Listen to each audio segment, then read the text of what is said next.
couple of years ago, they would have people, walk in the town, but it wasn't like this. And when I came back here, and I left the town for a number of years, and then when I came back, I automatically noticed that how everything was like it was full of like witchcraft and stuff when I left, but it was deeply rooted and stuff, and like the buildings and everything. It was just like how things are like run down and stuff like that. It was even worse than when I had left before. And the connecting towns, they're all like, people don't understand things, how things are connected and how people are running things. They all are part of the problem, and they've been running things terribly for 40, 50, 60, 70 years, and people don't understand why their towns, these small towns and even big ones, but I'm talking about the small towns, the country towns, are not surviving. They're not thriving. People have been poor for generations, and they voting in the same people, and these people are only filling their pockets. And I was going through town yesterday, and I was praying, and I was just talking to God, because I'm always talking to God, and I passed by this lady, and I saw in the rearview mirror how she just turned around, and I was like, no, I can't be seeing what I'm seeing, because in the town where we live at, there's no homeless people. You know what I'm saying? Like, there's like a lot of low income people, but homeless, no. You know what I'm saying?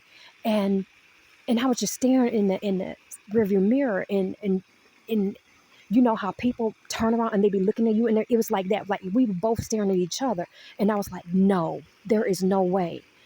And the next day, I was out and about, and I saw like a guy pass by with a pack on his back, and I'm like, there's no coincidence, I'm seeing this again. And then he passed by twice, literally, he passed by twice.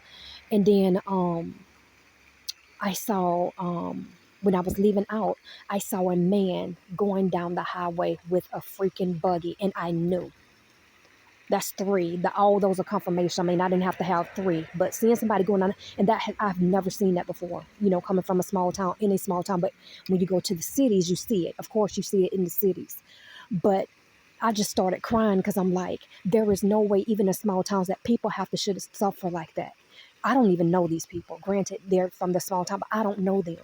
But what people don't understand, people don't think, long as it's not them, oh, it's fine. No, it is you, because what's going on across the country is literally hitting all the small towns. People don't see this. People don't understand this. It's hitting all the small towns. And a lot of them are even older. I saw them between older and even young people.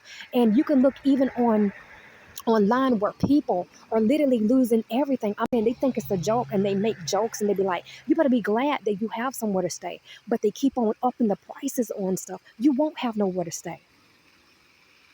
And people like, it's not about that, like having more money or more jobs or whatever. You want to be enslaved. That's enslaved to the system. Don't you understand that? It's the rich versus the poor. They're working the poor and middle class like dogs, and they are laying up luxurious on their yachts, eating their caviar and all this kind of stuff, laughing. It doesn't matter if they're Democrat or Republican or whatever. Can you not see this? But no, they got the middle class and fighting with the poor, thinking that they're the problem. No, it's the rich. Can you open your eyes? It is the poor people, not the problem. It's not the poor people taking it. It's the rich. It's always been the rich. They're the problem. They have always been the problem.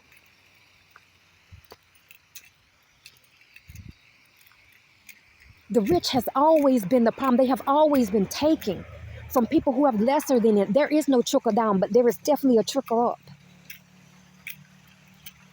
And I wouldn't even call it a trickle.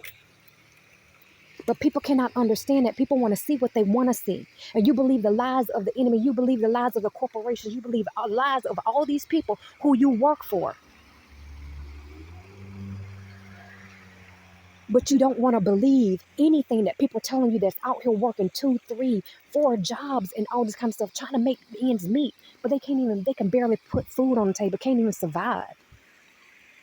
Or actually applying for jobs and can't even get hired. And especially in these small towns, good luck. Because a lot of places where people don't understand, where they talk about different stuff, it's not what you know, it's actually who you know, by the way. It's been like that quite some time. And it's like that in a lot of places. It's not what you know, it's who you know.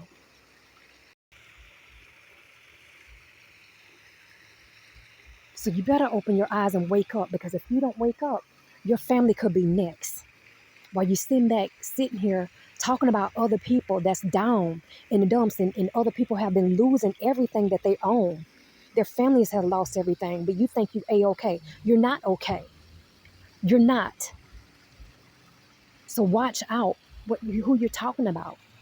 Watch out, because you never know. You could be next.